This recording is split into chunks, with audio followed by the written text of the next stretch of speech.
Assalamualaikum warahmatullahi wabarakatuh.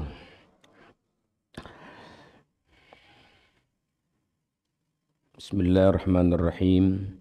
Al-Fatihah ala niyatil futuh wal munuh wal rusuh khatabatin nasuh salahil jasadi wa ila hadrati Rasulullah Muhammad ibn Abdullah sallallahu alaihi wasallam wa alihi wa ashabihi wa azwajihi wa dhurriyyatihi wa li baiti ajma'in. Summa ila ruhi al-Imam Abu Hamid Muhammad bin Muhammad Al-Ghazali At-Tusi wa jami' sadah as-sufiyah aynama kanu hatarhum anna Allah yu'li darajatin fil jannah wa yu'id alaina barakatihim wa asrari manwari ma'lumin manafahatin fid din wa dunya wal akhirah. Al-Fatihah.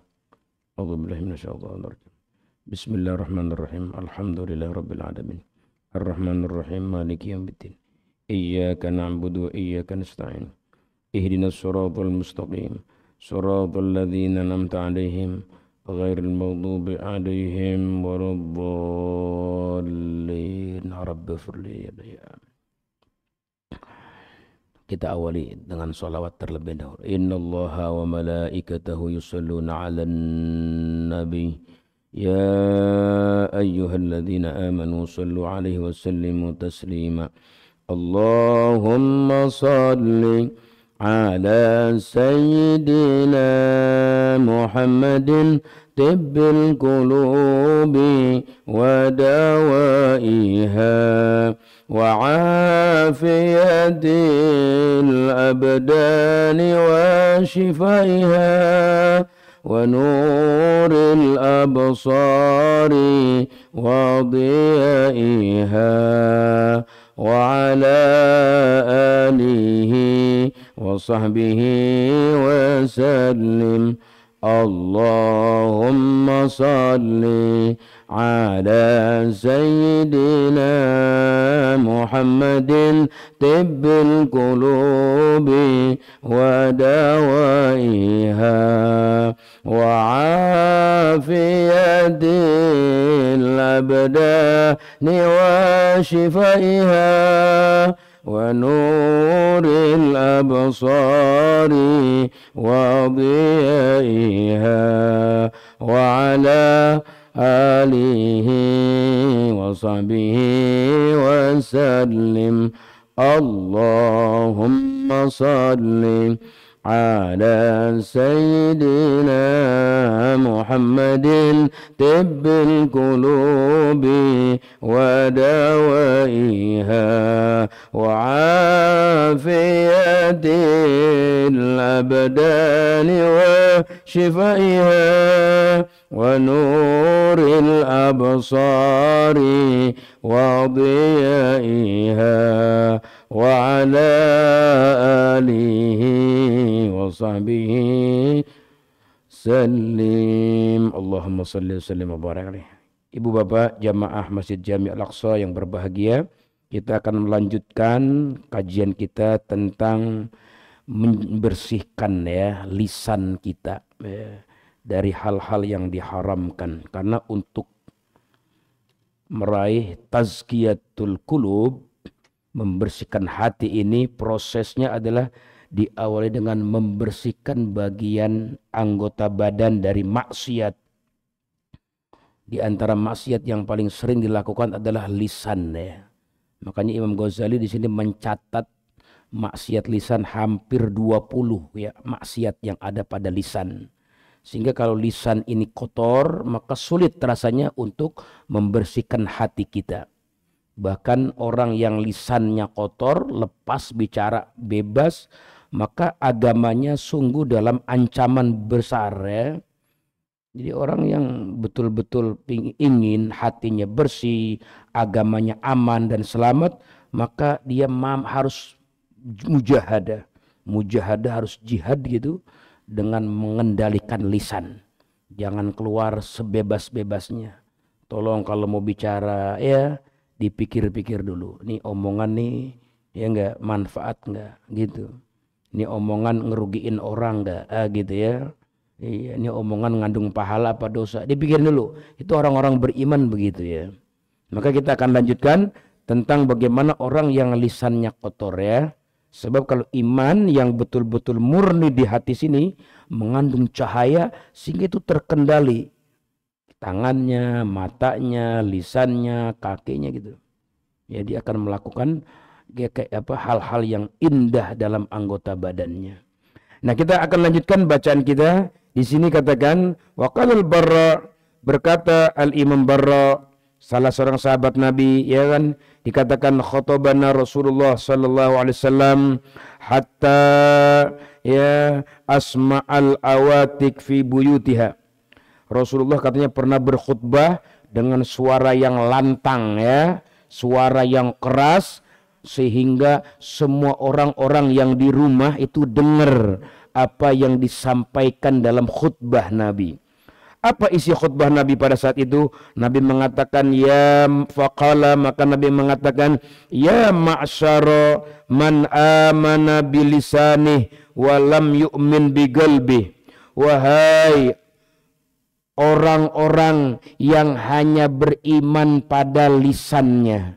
Jadi beriman hanya sampai di lisan tapi enggak tembus sampai ke hati. Ini bahasa Nabi, Masya Allah, mengerikan ya. Hal-hal yang menakutkan kita, dikatakan banyak orang yang berimannya cuma sampai di lisan. Aman nabillah, saya beriman kepada Allah, tapi enggak tembus ke hati. Itu. Siapa mereka itu? Yang beriman kepada Allah dengan lisannya tapi tidak beriman dengan hatinya. Yaitu diantaranya Nabi katakan la taghtabul muslimin. Jangan kalian menggunjing orang-orang muslim. Di orang yang senang hidupnya hari-harinya bicarain kekurangan orang Islam. Ya. Ngomongin kekurangan orang, kejelekan orang, aib orang. Hampir hari-harinya seperti itu. Itu Nabi katakan itulah mereka, rombongan kelompok orang-orang yang beriman hanya sampai lisan, nggak sampai di hatinya. Jadi kalau mereka aman nabillah wal yaumil akhir, saya beriman kepada Allah, saya beriman sama kiamat, cuma sampai di ucapan. Tapi wa ma hum bimu'minin, enggak beriman. Wa minan nasi may yaqulu amanna billahi wal yaumil akhir wa ma hum bimu'minin. Ada sebagian manusia ngomong di lisannya beriman kepada Allah, beriman sama hari kiamat, tapi enggak ada buahnya. Kalau betul-betul ada buahnya, seharusnya dia betul jaga lisannya. Ini lisannya dia gunakan untuk menggunjing muslimin, bergibah, menggosip. Maka itu diantaranya orang-orang yang menggosip, orang yang menggunjing, orang yang imannya sampai di lisan nggak tembus sampai ke hatinya. Wala tattabi'u auratahum, wala tattabi'u, dan jangan kalian mengorek-ngorek aurat, aib, cari-cari kekurangan orang, kesalahan orang.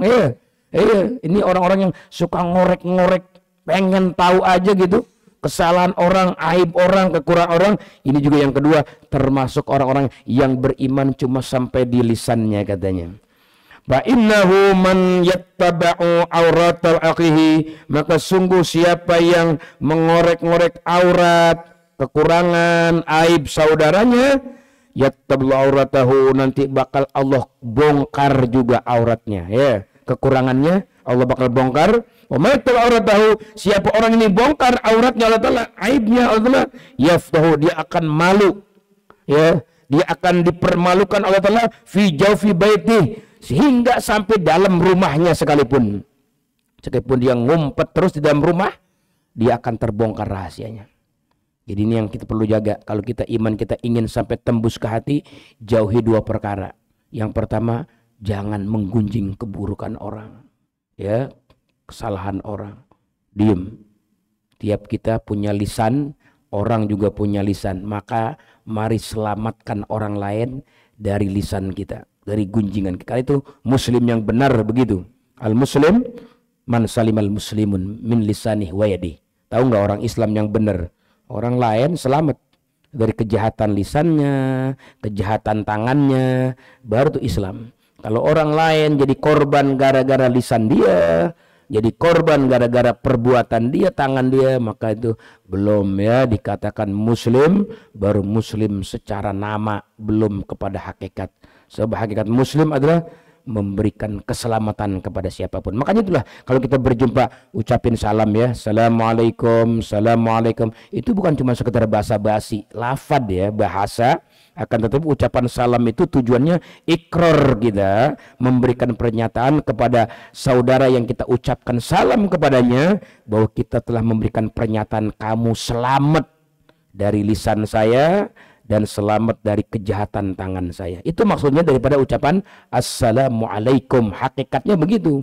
Hakikat salam, kasih pernyataan nama teman kita yang kita ucapkan salam agar dia itu tahu bahwa dia akan selamat dari lisan kita, selamat dari perbuatan tangan, kejahatan tangan kita. Makanya kita katakan assalamualaikum gitu. Nah itu Nabi katakan begitu, siapa yang suka menggunjing orang berarti ya Islamnya baru sampai di lisan belum sampai di hati. Yang kedua, orang yang suka membongkar aib ya, kejelekan, kekurangan orang lain, itu juga termasuk ya dua perkara ini yang dikategorikan sama Nabi, orang yang beriman dengan lisan tapi hatinya belum beriman yang sebenarnya ya. Ya kita katakan, kita tambahkan wakila dikatakan auhallahu ta'ala ila Musa. Allah mewahyukan kepada Nabi Musa. Jadi dari zaman dulu ya, yang namanya menggunjing ini udah dilarang dari zaman awal dulu. Ya, sebelum Nabi kita diutus jauh di zaman Nabi Musa, di antara wahyu yang Allah turunkan kepada Nabi Musa, apa katanya? Nabi Musa dikatakan oleh Allah Subhanahu wa taala, "Ya Musa, man mata taiban minal ghibah bahwa akhiru man yadkhulul jannah." Siapa orang yang mati dalam keadaan sudah bertaubat. Mati ini sudah dalam keadaan bertaubat. Dari apa? Dari menggunjing. Dia sudah taubat kepada Allah Taala dari menggunjing itu, dia taubat ke Allah, ya. Maka kata Nabi, kata Allah, bahwa maka orang tersebut yang taubat dari menggunjing itu akhiru man yadkhulul jannah, orang yang paling terakhir masuk surga. Jadi orang yang paling terakhir masuk surga adalah orang yang tobat dari menggunjing. Itu dia bakal terakhir masuk surganya. Kalau dia nggak tobat, naudzubillah min dzalik ya, itu paling susah dapat husnul khotimah. Orang yang terancam kematiannya, itu kan kematian adalah ya di mana kita mempertahankan iman Islam kita. Katanya itu dalam satu riwayat ya dikatakan orang yang paling susah dapat husnul khatimah, orang yang hari-harinya sibuk dengan membicarakan kekurangan orang lain. Sampai-sampai kalau seandainya dia tobat sekalipun gitu, maka dia termasuk orang yang kelak bakal masuk surga dalam rombongan paling terakhir. Masya Allah. Jadi kita selama ini menganggap ngomongin orang kekurangan, kita menganggap biasa-biasa. Padahal kalau dilihat dari kacamatanya para solihin, ya wahyunya Allah Subhanahu wa taala, ini memang dalam ancaman besar ya bicara kekurangan orang lain. Begitu.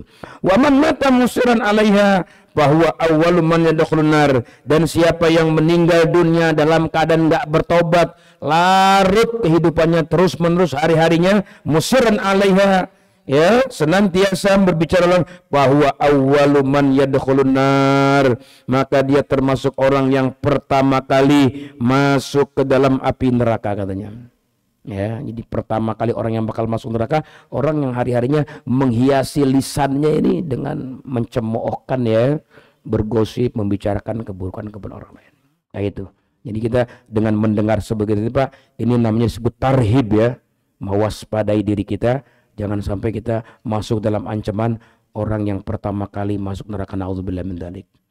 Ya, seperti itu adanya. Jadi kita harus betul-betul mengendalikan ya, mengontrol lisan kita yang kita bicarakan, mari yang hal-hal yang bermanfaat. Kemudian waqala Anas, berkata Anas, ya amara Rasulullah an-nasa bisawmi yaumin. Kemudian Rasulullah sallallahu alaihi wasallam pernah memerintahkan, kata Anas, untuk berpuasa satu hari. Nabi pernah perintahkan kepada sahabat-sahabat, kepada manusia, ayo kita puasa satu hari. Puasa Senin atau puasa Kamis ya, di puasa. Kemudian waqala la taftiranna ahadun la yufattiranna ahadun hatta adzana lahu. Ya, jangan sampai salah seorang kalian ini membatalkan puasa katanya sehingga ya azan datang ya, ada azan datang maghrib baru berbuka. Jangan yang batalin. Fasaman nas, maka manusia nurut semua pada puasa hatta idza amsau, ketika datang sore hari, ja'alar rajul yaji'u, tiba-tiba ada seorang laki-laki datang kepada Rasulullah di sore hari, ya kira-kira jam 4, jam 5 pada asar gitu, datang ya. Apa katanya? Fayaqulu, maka dia berkata, ya Rasulullah, wallaltu sa'iman fa'dhan li aftura. Ya Rasulullah, dalam satu hari ini saya udah puasa, ya. Tapi tolong sore hari ini saya minta izin untuk saya berbuka. Mungkin dia udah nggak kuat kali ya. Jam 5 mungkin udah lemes itu, wah nggak tahan nih. Karena Nabi tadi udah pesen, puasa ya sempurnain sampai maghrib.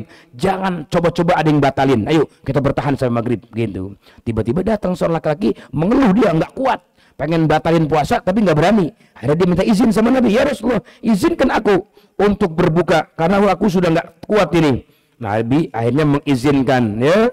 Warrajulu.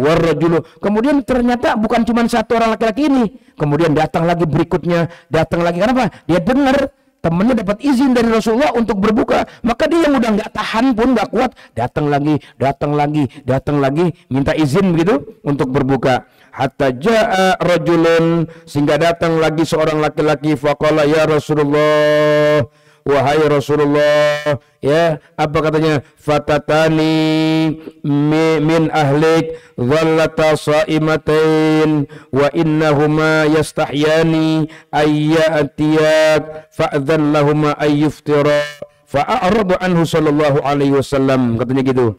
Ya, datang seorang laki-laki mengadukan, katanya ada dua pemudi, ya. Ternyata bukan laki-laki yang diadukan. Laki-laki ini datang kepada Rasulullah mewakili ada dua orang perempuan minta izin katanya untuk berbuka. Cuma dia malu. Dia belum batal, tapi ini udah mau jam 5 lewat gitu.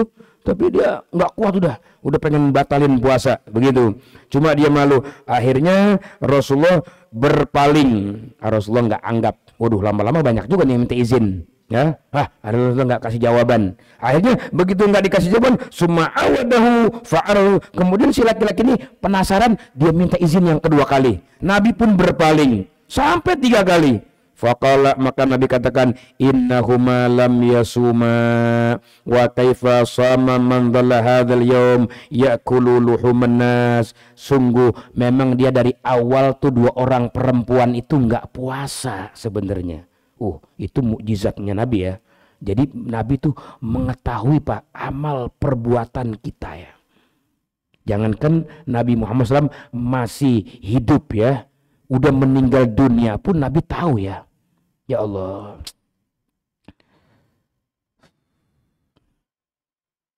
Kita kadang sering mengecewakan Nabi ya. Bener. Kita ini sering mengecewakan Nabi karena perbuatan-perbuatan kita. Kenapa? Karena Nabi memang lihat, saksikan amal perbuatan kita.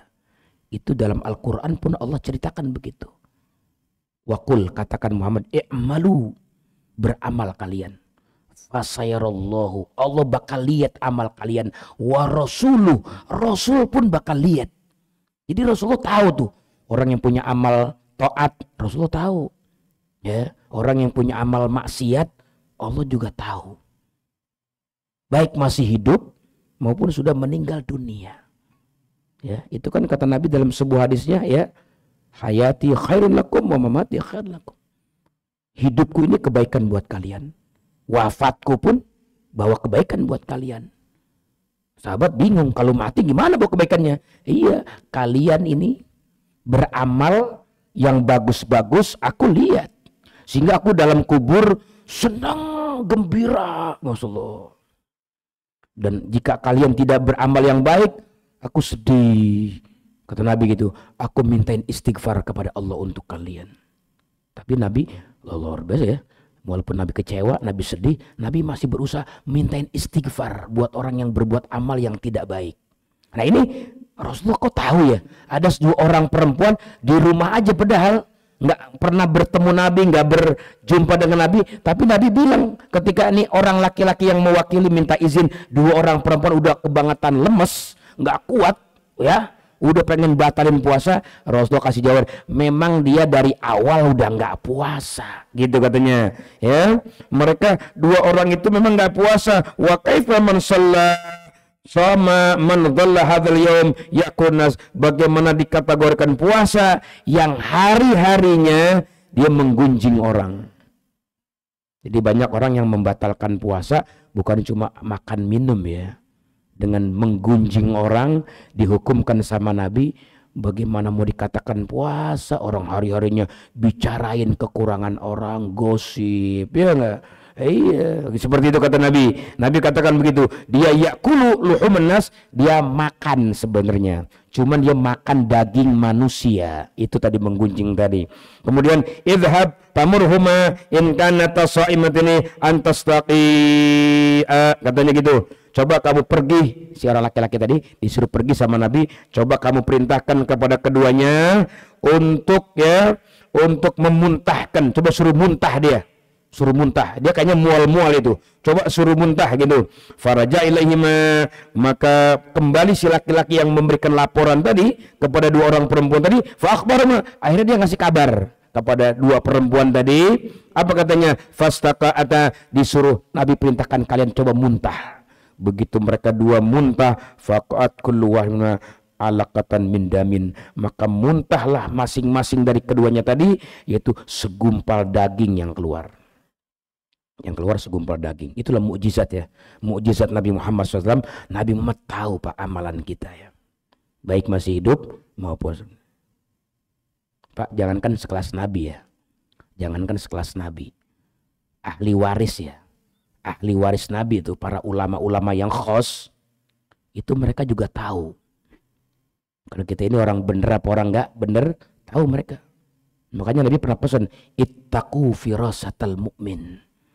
Kamu kudu takut ya sama firasat orang-orang yang beriman. Fa innahu yanzuru, mereka bisa lihat itu keadaan dirimu ini orang asli apa orang palsu.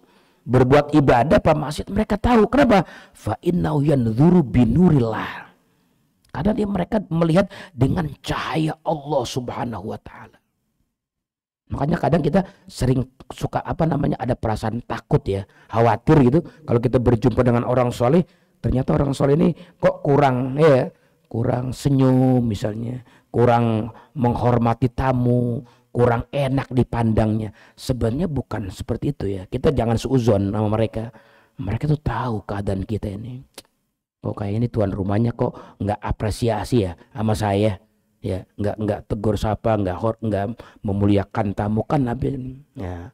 Coba kita koreksi diri kita. Jangan-jangan ada yang mereka lihat begitu. Dulu ada di zamannya Sayyidina Utsman bin Affan ya. Setelah Rasulullah meninggal dunia, ya kan, yang jadi khalifah setelah Sayyidina Abu Bakar, Sayyidina Umar, Sayyidina Utsman. Nah gitu. Tiba-tiba ada seorang laki-laki ini mau silaturahmi, mau sowan ke rumah Sayyidina Utsman bin Affan. Ya. Di perjalanan dia melihat betis perempuan. Dia lihat betis perempuan. Udah, ya. Begitu dia sampai di rumah Sayyidina Utsman, dia duduk dan tamu banyak di situ, tamu banyak. Apa kata Utsman? Ini kayaknya di tengah-tengah kita ada satu tamu yang matanya ada bekas perzinahan, ada bekas berbuat zina. Ini si laki-laki tadi yang ngeliat perempuan tadi kaget. Dia bertanya langsung kepada Sayyidina Utsman, wahai Khalifah Rasulullah, apakah ada wahyu setelah Rasulullah tiada? Sehingga kok bocor ini rahasia saya. Dalam hati dia bilang, kok ada yang bocor ini? Apa masih ada wahyu setelah Rasulullah ada? Dikira kali nggak tahu. Apa kata Rasul? Kata Sayyidina Utsman, ittaqu firasatal mu'min. Kamu kudu takut ya. Firasat orang beriman itu tajam, bisa melihat dengan cahaya. Itu sekelas ya Sayyidina Utsman bagaimana dengan Rasulullah Shallallahu Alaihi Wasallam. Jadi banyak ya. Makanya ada di kalangan solihin juga kadang-kadang ya, di kalangan solihin, para solihin, kalau kita mau berkunjung ke rumahnya, dia di depan rumahnya itu mempersiapkan tempat wudhu. Jadi kalau dia mau masuk ke rumah, kalau kita mau tamu nih mau masuk ke rumahnya, itu ada saran di situ, jangan masuk sebelum berwudhu. Jadi kita wudhu dulu. Kenapa? Karena dia punya penglihatan ini tajam. Jadi begitu kita wudhu, ditutup tuh aib kita. Ditutup aib kita. Itu wudhu memang luar biasa ya. Bisa menutup aib kita di kalangan orang soleh. Makanya kalau kita habis maksiat, ya enggak? Banyak dosa. Kalau mau ketemu kiai-kiai, ulama-ulama, jangan langsung pede, langsung ketemu. Malam sholat sunnah taubat dulu. Minta ampun dulu sama Allah. Bilang sama Allah, ya Allahumma sturna bisatikal jamil. Atau ya alimas sirri minna la tahtiki sitrana. Ya Allah, yang mengetahui kekurangan saya, tolong tutup ya Allah. Yang tahu kekurangan saya, dosa saya, hanya Engkau ya Allah. Jangan makhlukmu tahu. Orang-orang selalu begitu. Dulu saya waktu pesantren di Pandeglang, saya pesantren di Pandeglang, di Menes. Saya punya guru tuh Masya Allah ya, Ahlul Quran guru saya. Seminggu sekali khatam Quran, malam tahajud. Tapi dia kalau mau ketemu gurunya, itu 3 hari sholat taubat. 3 hari puasa dulu. Kita suka bingung, dosa apa ya yang punya kiai? Malam-malamnya bersama Quran, Qiyamul Lail, siangnya bersama santri. Masya Allah. Mau ketemu kiai, puasa dulu 3 hari. Mau ketemu gurunya, dia sholat taubat dulu, baru ketemu. Baru dia bisa menghadap begitu. Kalau kita kan pede aja, gitu ya. Sehingga kadang-kadang kurang apresiasi tuh sama kiai. Kita cerita, tuh kiai sadang nggak enak tuh, kenapa? Masa mau tamu begitu? Bukan tuan rumahnya, kitanya berlumuran dosa sehingga mereka pandang kita gimana gitu. Nah seperti itu Bapak ya. Nah jadi Rasulullah ngelihat amal kita, baik masih hidup ataupun sudah meninggal dunia. Nah ini kisah ini menggambarkan tentang mukjizat Nabi yang mana Nabi tahu meskipun dia di rumah aja nih 2 perempuan, tapi puasanya udah dibatalin dengan menggunjing. Makanya sampai Nabi perintahkan kepada utusan laki-laki tadi, coba kamu suruh muntah dia. Ternyata benar, memuntahkan segumpal daging. Farajan Nabi SAW, maka si laki-laki ini kembali ngasih laporan kepada Nabi SAW. Fa'akhbarau, ngasih kabar, ya Rasulullah, itu si perempuan benar, walladzi nafsu Muhammadin biyadih lau baqiyata fi butunima lakat benar katanya. Ya Rasulullah, itu tadi si perempuan tadi memuntahkan ternyata gumpalan-gumpalan daging. Ya, gumpalan halus itu pada keluar. Apa kata Rasulullah? Iya, sengaja memang saya suruh muntahkan, seandainya dia bertahan di dalam perutnya enggak dia keluarin, katanya sungguh dia akan dilalap oleh api perutnya. Jadi perutnya akan masuk ke dalam api, tiba-tiba nanti perutnya panas ya, akibat ya gumpalan daging yang tidak dikeluarkan itu. Nah ini diantara bahayanya kita menggunjing ya kekurangan orang lain, bicara orang. Wa fi riwayatin, dalam satu riwayat dikatakan katanya annallahu ma'aradu anhu ja'u ba'da dzalika wa qala ya Rasulullah innahuma wallahi laqad matata aw kadata an tamut fa qala Nabi sallam utuni bihima faja'ata fada'a bi ussin. Dalam riwayat lain katanya ini Nabi enggak kasih jawaban ya, sehingga si laki-laki ini balik melihat perempuan meninggal dunia, artinya dua-duanya meninggal. Atau dalam satu riwayat katanya hampir meninggal. Akhirnya digotong nih 2 orang perempuan ya, dibawa pakai ambulan gitu kalau zaman sekarang, digotong ya, dibawa ke hadapan Nabi. Kemudian Nabi katakan, coba ambil baskom 2 wadah di depan situ perempuan, suruh muntah dia ya. Maka muntahlah dia, maka muntah yang keluar adalah darah ya, yang keluar nanah dan gumpalan-gumpalan daging, sehingga itu baskom tadi penuh. Wah, udah kayak kayak kolak ya, penuh. Wah, isinya gumpalan-gumpalan daging, kayak kalau kita Ramadan ada namanya itu ya, biji salak ya, kolak biji salak ya, seperti itu adanya. Sampai itu 2 baskom, keduanya penuh ya. Kemudian katakan Nabi, ini dia sudah berpuasa menjaga dari yang halal, makan halal, minum halal, dia sudah jaga gitu ya. Tapi sayang dia telah membatalkan puasanya atas apa yang Allah haramkan untuk dikonsumsinya ya, dirasakannya, yaitu dengan menggunjing begitu. Kemudian dikatakan jalasat idamil qura fajata taqul mas, dia ini duduk bergabung teman satu dengan teman lain, dia ngomongin orang, 2 orang ini begitu. Itu mukjizat daripada Nabi Muhammad sallallahu alaihi wasallam. Kemudian Rasulullah melanjutkan khutbahnya dari khutbah yang tadi Ya, Nabi melanjutkan khutbahnya. Apa dalam khutbah itu? Rasulullah katakan, fa khatabana Rasulullah fa dzakara riba wa 'azzama sya'nah. Nabi pada saat khutbah yang selanjutnya menjelaskan tentang riba, ya, tentang riba dan bahaya-bahaya besar riba gitu ya. Faqala, maka Nabi katakan, inna dirham yusibur rajul riba a'zamu indallah fil khati'ah min sitti wa thalathina zaniyah yaznihar rajul. Ya, sesungguhnya satu dirham yang diraih dari riba itu, ya, itu katanya bahayanya lebih besar di sisi Allah Subhanahu wa taala daripada 36 kali berbuat zina. Yang seorang laki-laki berzina sampai 36 kali, itu katanya masih lebih berat dosa pemakan riba meskipun 1 dirham, katanya begitu. Dan Nabi melanjutkan, wa inna arbar riba, sesungguhnya riba yang paling berat nih, riba nih, tadi kan berat tuh riba. Nabi bilang, wa inna arbar riba, sesungguhnya riba yang paling berat, apa itu? Yaitu irdur rajul al muslim, mencemarkan nama baik orang lain. Ketika ada seorang mencemarkan nama baik orang lain, membunuh karakter muslim yang lainnya, itu katanya perbuatan riba yang paling tinggi. Jadi perbuatan riba yang paling riba ketika seorang menghancurkan nama baik orang lain.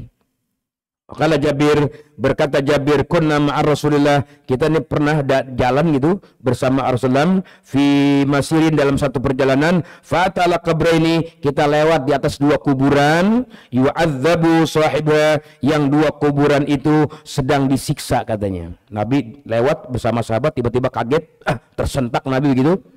Nabi ditanya sama sahabat, ya Rasulullah, ma baluk, ada apa denganmu ya Rasulullah? Pakala, maka Rasulullah katakan, innahuma yu'adzabani, ini ada 2 ahli kubur sedang diazab oleh Allah Ta'ala. Katanya, wa ma yu'adzabani fi kabirin, padahal mereka tidak disiksa, ya, di dalam dosa yang besar. Jadi menurut mereka tuh dosa kecil, padahal ini dosa besar sebenarnya. Cuman mereka anggap ini kan biasa, udah cemilan manusia lah dalam hari-hari gitu ya. Iya, padahal benar. Apa tuh? Pakana amhaduma, adapun salah seorangnya fakana yatabunas, itu yaitu suka menggunjing orang lain. Yang pertama nih ahli kubur suka menggunjing orang lain. Wa amal akar fakana laysanziu minan bauli, yang satu lagi nggak pernah, ya, bebersih dari istinja. Kalau dia buang air kecil, dia nggak jaga tuh cipratannya, buang air kecil itu, ya, dia nggak jaga, ya. Seperti itu keberadaannya. Maka dikatakan sama Nabi, wada'a bi jaridatin rutbah au jaridani, Nabi meminta kepada sahabat, coba ambil itu tuh batang korma tuh yang masih basah, coba patahkan. Nabi dibawakan batang korma yang masih basah, maka Nabi pecahkan 2, kemudian Nabi, ya, perintahkan untuk tanam di situ, satu kuburan satu sebenarnya. Nabi katakan, ya, apa Nabi katakan setelah itu? Ya, faqala amma innahuma suhan min azabihima maka natarabbataini, maka mudah-mudahan 2 batang korma ini dapat meringankan azab kubur keduanya. Nah, ini Bapak ya. Jadi batang korma yang masih basah itu, ya, ada tasbihnya sehingga dia bisa meringankan azab keduanya. Malam yai basah, selama belum kering gitu ya. Selama belum kering. Jadi ini dari hadis ini Bapak, jadi azab kubur itu bisa bisa dialami oleh 2 kelompok manusia. Satu, orang yang jorok, kalau buang air kecil tuh nggak mau bersih-bersih, nggak mau istinja gitu ya, dia nggak mau jaga cipratannya, dia nggak tuntaskan, itu terancam kena azab kubur ya. Yang kedua, orang yang kotor hatinya. Yaitu orang yang kotor hatinya, yaitu orang yang suka bicarain kekurangan orang, kesalahan orang, gosipin orang. Itu orang yang kotor hatinya. Itu dia dikubur akan merasakan azab kubur. Maka ini hilangkan yang namanya menggibah, ataupun kalau kita masuk kamar mandi buang air kecil, segera kita istinja yang bersih ya. Seperti itu katakan. Kemudian dikatakan, ya, oleh perkataan sahabat, ya, wa kana sahabah radhiyallahu anhum yatalaquna bil bishr wa la yaktabuna indal ghibah. Dulu tradisi para sahabat kalau berkumpul, mereka itu berkumpul dengan wajah yang senyum. Nah, ini didikan ya. Didikan Nabi Muhammad kepada sahabat-sahabat, kalau berjumpa dengan sesama kaum muslimin, coba kita tunjukkan senyum kita.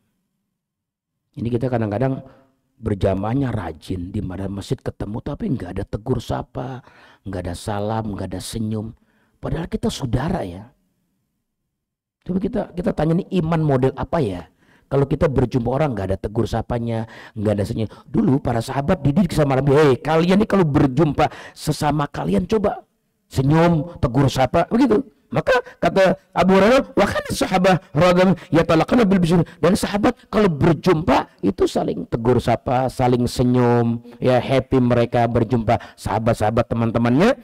Wala yatabuna indal ghibah, dan mereka nggak pernah menggunjing di belakang. Jadi di depan senyum, berjumpa happy dengan temannya, begitu pulang ya di rumah mereka nggak pernah menggunjing sahabat yang tadi dia udah berikan senyum. Kadang-kadang senyum di depan, di belakang ngomongin. Wah, ini munafik ya namanya ya. Jadi kalau kita udah memberikan senyum kepada orang, kita harus jaga nih amanah senyum. Di belakang jangan jelek-jelekin dong. Di belakang jangan ya, ngomongin dong. Nah, sahabat itu dididik ya.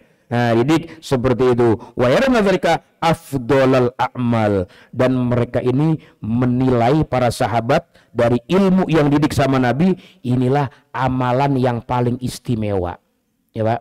Jadi amalan yang paling istimewa menurut sahabat dua. Satu, kalau ketemu orang senyum, tegur sapa, assalamualaikum, tegur sapa, senyum gitu. Yang kedua, di belakang jangan ngomongin.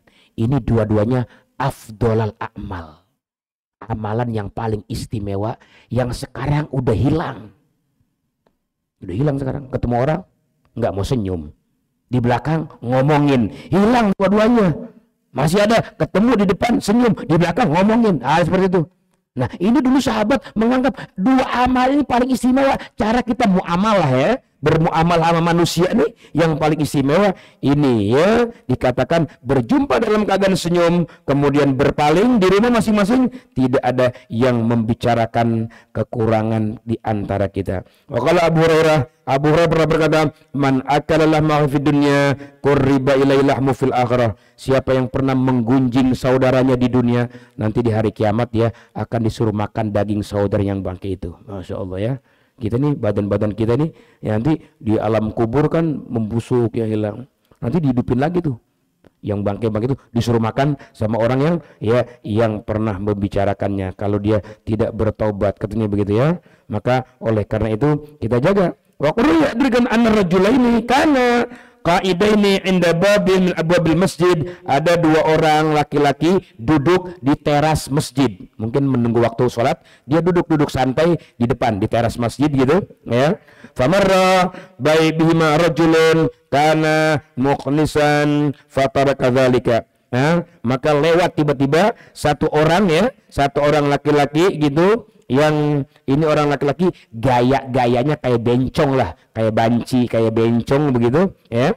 Faqala, maka ya yang berdua ini mengatakan laqad waqi'a fi min syai'un ya, ini orang itu kayak perempuan gitu, bencong gitu ya. Ngomongin ada ya perempuan laki-laki, dia punya jalannya atau gaya kayak perempuan, itu aja diomongin sama dua orang nih.